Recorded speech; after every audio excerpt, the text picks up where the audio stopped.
पंजाब हुकूमत ने मरी को आफत ज़दा करार दे दिया। इमरजेंसी नाफिज बर्फानी तूफान से सानेहात, एक ही खानदान के 7 अफराद समेत 20 अफराद जाँ बहक, मर्दान के 4 दोस्त भी शामिल। वज़ीर दाखिला शेख रशीद ऑपरेशन की मॉनिटरिंग के लिए मरी में मौजूद, कहते हैं शाम तक सूरत हाल काबू में आ जाएगी। कोई दूर दराज जंगल में भी फंसा होगा तो निकाल लेंगे। बर्फबारी का सिलसिला शाम तक जारी रहने की पेश गोई।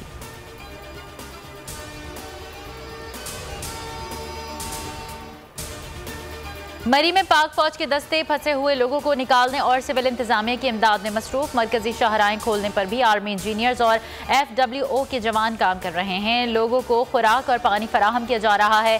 फवाद चौधरी के मुताबिक मरी एक्सप्रेस वे क्लियर कर दी गई।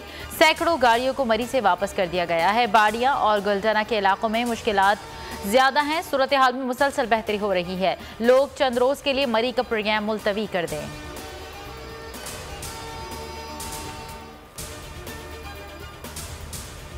मरी और मुल्हिका इलाकों में तमाम रेस्ट हाउसेज और सरकारी इदारों को सयाहों के लिए खोल दिया गया। फंसे सयाहों को निकालना पहली तरजीह है। वज़ीर आला पंजाब उस्मान बुज़दार का बयान, कहा लवाहिकीन के दुख में बराबर के शरीक हैं।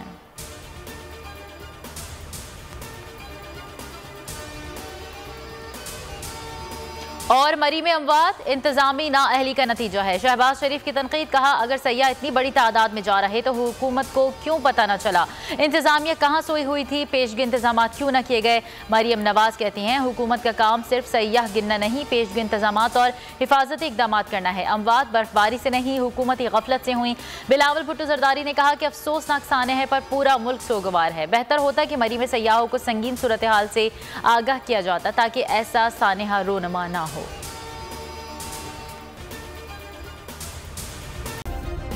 सब्सक्राइब करें और बेल दबाएं ताकि कोई खबर रह न जाए।